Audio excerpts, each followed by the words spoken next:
வணக்கம். இன்னைக்கு நம்ம எடுத்திருக்க தலைப்பு என்ன அப்படின்னா, எங்க பார்த்தாலும் அதுவும் இந்த வெயில் காலத்துல யார்கிட்ட கேட்டாலும் எனக்கு பேதி ஆகுது, நொதுக்கு நொதுக்குன்னு போகுது, வயிறு வலிக்குது, வயிறு கடுக்குது, அடி வயிறு வலிக்குது, கரெக்டா நடு முதுகெல்லாம் வலிக்குது. இவ்வளோ நாளா எனக்கு இல்லவே இல்லை. என்ன எதனால அப்படின்னு கேட்டோம்னா, நான் மாம்பழம் சாப்பிட்டேனா அதனால எனக்கு நொதுக்கு நொதுக்குன்னு ஆகுது. ஒரு துண்டு எக்ஸ்ட்ரா சாப்பிட்டேன். ஏன்னா இப்பதானே மாம்பழ சீசன். சரி சாப்பிடாம இருக்கலாம்னு பார்த்தாலும் ஆசை தீர மாட்டேங்குதே. வேற என்ன பண்றது? சீசன் விட்டா போயிடும். ரொம்ப டேஸ்ட்டா வேற இருக்கு. அதனால நான் சாப்பிட்டுறேன். சாப்பிட்டுட்டு வழியில அவதிப்படுறேன் அப்படின்னு சொல்றாங்க. இதுக்கெல்லாம் பெஸ்ட் சொல்யூஷன். ஏன் மாம்பழம் சாப்பிட்டா பேதி ஆகுது? ஒரு சிலர் பேதி ஆகுது, ஆனா வயிறு அப்படியே கடுத்துக்கிட்டே இருக்கும். இதுக்கெல்லாம் நிரந்தர தீர்வை தான் இன்னைக்கு நம்ம பார்க்க போறோம். ஃபர்ஸ்ட் மாம்பழம் சாப்பிடலாமா அப்படின்னா தாராளமா எல்லா வயதினரும் சாப்பிடலாம். அதிகபட்சம் ஒரு 3 வயசுக்குள்ள இருக்க குழந்தைகள் அளவுக்கு அதிகமா கொடுக்கக்கூடாது. கொடுக்கலாம். ஒரு துண்டு 2 துண்டு கொடுக்கலாம். ஆனா குழந்தைங்க ரொம்ப விரும்பி சாப்பிட்றாங்க, நம்ம நிறைய எடுத்து வச்சிருவாங்க. அந்த மாதிரி சாப்பிட்டீங்கன்னா ரொம்ப வயிறு மந்தப்பட்டு போயிடும்.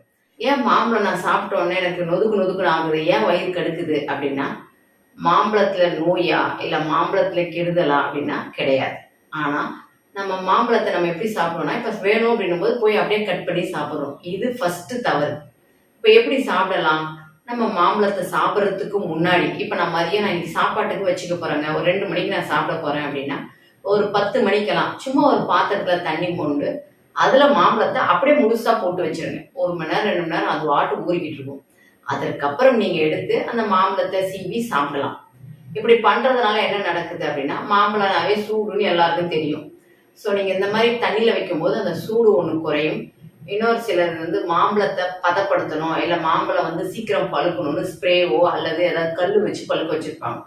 அப்போ அதுலேயே இவ்வளோ கெமிக்கல்ஸ் இருக்கும். நீங்கள் தண்ணியில் வைக்கும் போது அந்த கெமிக்கலும் அங்கே நீர்த்து போக ஆரம்பிக்கும், டைல்யூட் ஆகிடும். ஸோ அந்த பழத்தை சாப்பிட்றதுனால நம்மளுக்கு பாதிப்புகள் அவ்வளவா இருக்காது. சரிங்க, நான் தண்ணியில் ஊற போட்டு 2-3 பழம் சாப்பிடலாமா அப்படின்னா சாப்பிடலாம். ஆனால் அதற்கேற்ற உணவே நம்ம எடுத்துக்கணும். வெறும் காலையிலேருந்து நைட் வரைக்கும் நான் மாம்பழம் மட்டும்தான் சாப்பிடுவேன், தண்ணியில் போட்டு போட்டு வச்சு சாப்பிட்டுட்டே இருக்கேன், சாப்பிடலாம்னா கண்டிப்பாக சாப்பிடக்கூடாது. வயிறை எக்கச்சக்கமாக சூட்டை கிளப்பி விட்டுரும். அப்போ நம்ம நொதுக்கு நொதுக்குன்னு போகுது, இதெல்லாம் முக்கிய காரணம். வயிறு வலிக்குது, வயிறு கடுக்குது, இது எல்லாத்துக்கும் மூல காரணம் எக்கச்சக்கமாக சூடு. அப்போ நம்ம சாப்பாட்டுக்கு உணவை சைட் டிஷ்ஷாக தொட்டுக்கலாம், இல்லை ஈவினிங் ஸ்நாக்ஸ் ஒரு 2 துண்டு எடுத்துக்கலாம். ஆனால் நான் நிறைய சாப்பிடணும்னு ஆசைப்படுறீங்கன்னா அதற்கேற்ற உணவை கரெக்டாக எடுத்துக்கிட்டு நீங்கள் மாம்பழம் எடுத்தீங்கன்னா பிரச்சனை இல்லை.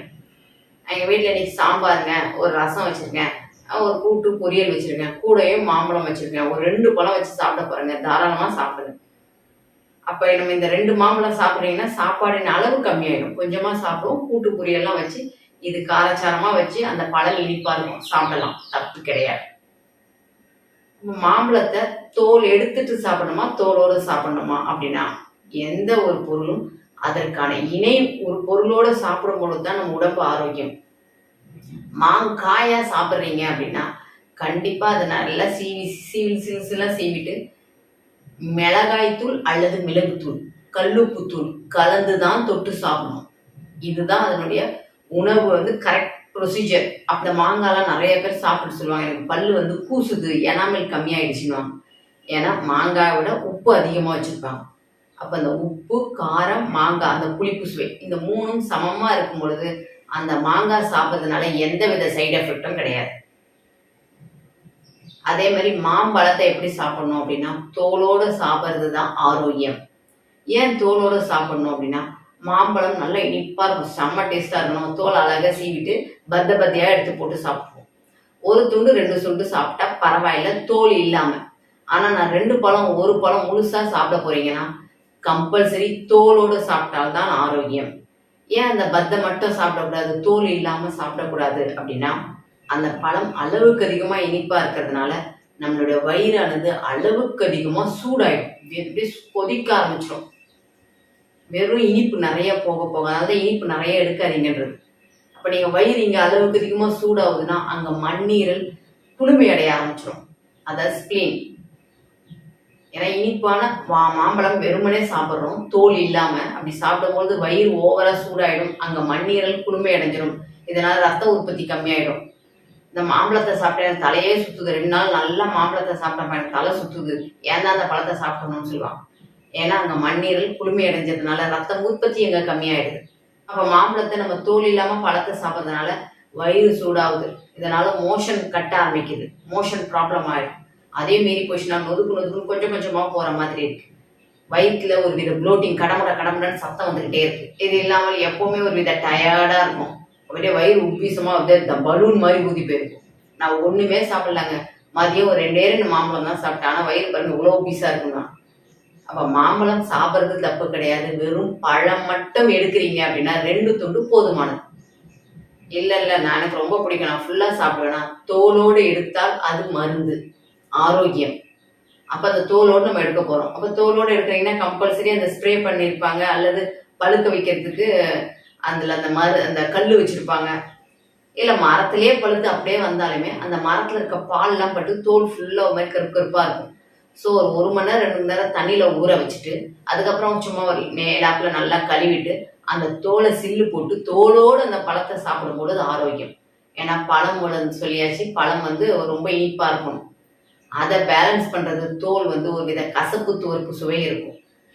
இன்னும் சொல்லப்போனால் தோலில் தான் நல்லா ரிச் ஆன்டி ஆக்சிடென்ட் நிறைஞ்சிருக்கு, நிறைய ரிச் ஃபைபர் இருக்குது.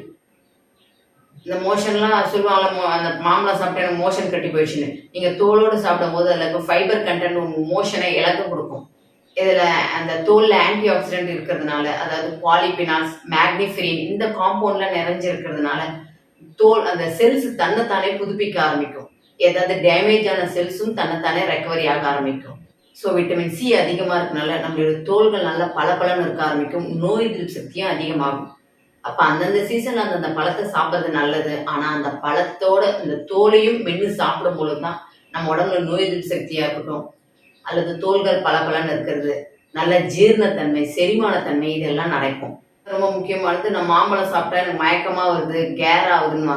ஏன்னா நம்ம ஏற்கனவே சொல்லிட்டு மாம்பழம் இனிப்பு நிறையா சாப்பிடும்போது ரத்தம் உற்பத்தி கம்மியாகும். ரத்தம் உற்பத்தி கம்மியாகலை, என்னுடைய மண்ணீரல் ரொம்ப ஸ்ட்ராங் நல்லா தாங்க இருக்குது அப்படின்னா ரத்தம் கட்டியாக ஆரம்பிக்கும், பிளட் கிளாட் ஆக ஆரம்பிக்கும். அப்போ நீங்கள் தோலோடு அந்த துவர்ப்பு சுவையோடு சாப்பிடும் பொழுது அந்த துவர்ப்பு சுவை, கசப்பு சுவை அவங்களுடைய ஹார்ட்டை பம்ப் நல்ல பம்ப் ஆக ஆரம்பிக்கும். ஸோ ரத்தம் கட்டி ஆகாமல் உடல் முழுவதும் சுத்தம் பொழுது நம்ம உடம்பு எப்போவுமே எனர்ஜியாக இருக்கும். அந்த கிளைமேட்டில், அதாவது இந்த வெயில் காலத்தில் வர்ற மாம்பழத்தை சாப்பிட்டு நான் உடம்பு ஆரோக்கியமாக இருக்கேன் அப்படின்னு நம்ம கம்பீரமாக சொல்லலாம். ஏன்னா அந்த துவர்ப்பு கசப்பு சுவை நம்ம ரத்த ஓட்டம் உடல் முழுவதும் சுத்த ஆரம்பிக்கும். அந்த இனிப்பு சுவை, அதில் இருக்க லைட்டான இனிப்பு சுவை நம்ம வயிறை பந்துஸாக பார்த்துக்கும். வயிறுன்னு கிடையாது, நம்ம தோள்கள், ஸ்கின், இது எல்லாமே பர்ஃபெக்டாக நம்ம ஏன்னா வயிறு செரிமானம் ஆயிடுச்சுன்னா உடம்புல நோய்கள் இல்லை. அந்த செரிமானம் இல்லாமல் தேங்கிறது தான் நம்ம நோய்க்கு ஒரு பேர் வச்சுருக்கோம். அந்த விஷயத்த இந்த மாம்பழம் பர்ஃபெக்டாக பண்ணுது.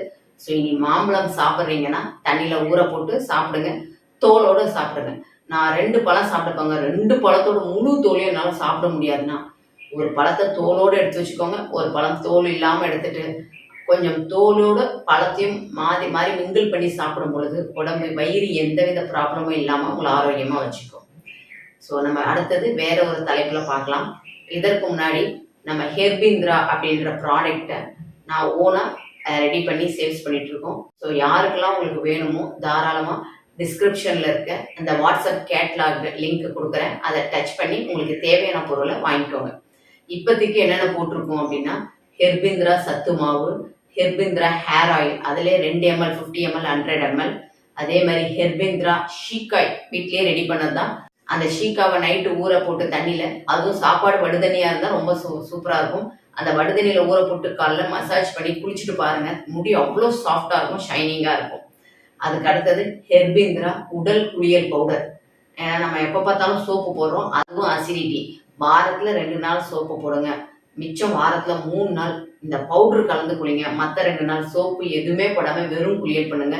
உங்கள் தோல் உங்களுக்கு நன்றி சொல்லும். ஏன்னா எனி டைம் கெமிக்கல் போட்டு போட்டு ஆசிடை போட்டு போட்டு தோலை டிஸ்டர்ப் பண்ணிகிட்டே இருக்கும். இதில் வேறு ஸ்கின் ப்ராப்ளம் இருக்கும், இன்னும் நல்லா சோப்பை போட்டு போட்டு இன்னும் தோலை டிஸ்டர்ப் பண்ணிகிட்டே இருக்கீங்க.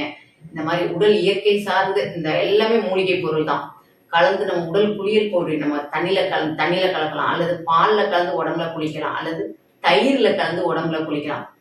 நீங்கள் பாருங்கள், நம்ம சாமிக்கு கோயிலெல்லாம் அபிஷேகம் பண்ணுவாங்க, அவங்க யாருமே சோப்பு போட்டுலாம் அபிஷேகம் பண்ண மாட்டாங்க. இந்த மாதிரி மூலிகை கலந்த தயிர் குளியல், தேன் போட்டு குளிக்க ஊற்றுவாங்க, பால் குளியல், இதெல்லாம் அபிஷேகம் பார்த்துருப்போம். இதில் அபிஷேகம் நடக்குது நம்ம போய் பார்க்கணுன்ட்டு. சந்தன குளியல், அப்போ இயற்கை சார்ந்த பொருளில் தான் நம்ம கடவுளுக்கே நம்ம அபிஷேகம் பண்ணுறோம். அதே ப்ரொசீஜர் தான். இயற்கை சார்ந்த பொருள்ல நம்ம தயிர், பால், ஆப்ஷன் தேன் கூட கலந்துக்கலாம். ஒரு நாள் தண்ணி கலந்து ஒவ்வொரு தடவையும் நீங்க குளிக்கும் பொழுது உங்க தோள்கள் பளபளக்க ஆரம்பிக்கும். அதே மாதிரி ஹெர்பிந்திரா பற்பொடியும் நம்ம தயாரிச்சுட்டு இருக்கோம். அந்த பற்பொடி நம்மளுடைய பல்ல தேய்க்க தேவையில்லை, ஈர மசாஜ் பண்ணுங்க. எல்லாரும் இப்ப ப்ரஷ்ஷை வச்சுக்கிட்டோம், பல்ல தேய்ச்சி தேய்ச்சி நம்ம பல்லுல இருக்க எனாமலும் குறைஞ்சிருது. இது இல்லாம ஆசிட், பல்லு பேஸ்ட்ல ஃபுல்லா ஆசிட் தான், அதிகமான கண்டென்ட் ஆசிட் தான் இருக்கு. போட்டு நம்ம பல்லு ஃபுல்லா நாஸ்தி பண்ணிடுறோம். ஸோ அந்த பல்பொடி ஃபுல்லா அல்கலைன் தான். நம்ம விரல்ல டச் பண்ணி ஈர மசாஜ் கொடுங்க. ஈர்கள் நல்லா ஆரோக்கியமாகும் பொழுது உறுப்புகள் ஆரோக்கியமாக ஆரம்பிக்கும். ஒரு நாளைக்கு 2 வேளை அந்த பல்பொடியை வச்சு பயன்படுத்தலாம். அதே மாதிரி ஹெர்பிந்திரா தைலமும் தயாரிக்கிறோம். அந்த தைலம் நீங்க தலைவலி இருக்கு, எனக்கு ரொம்ப உடம்பு கை கால்லாம் வலிக்குது, இல்ல தலை பாரமா இருக்கு, வேது பிடிக்கனாலும் இதே சுடுதண்ணியில கொஞ்சம் போட்டு வேது பிடிக்கலாம். அதே மாதிரி ஹெர்பிந்திரால இட்லி பொடி வகைகளும் செஞ்சிருக்கோம். இப்போதைக்கு ஒரு 3 தான் வந்திருக்கு. இன்னும் ஃபியூச்சர்ல அடுத்தடுத்து நம்ம ரெடி பண்ணிக்கிட்டு தான் இருக்கோம். அந்த எள்ளு இட்லி பொடி, பூண்டு காஞ்ச மிளகாய் போட்ட இட்லி பொடி, கருவேப்பிலை இட்லி பொடி தான் இப்போதைக்கு ரெடி பண்ணியிருக்கோம்.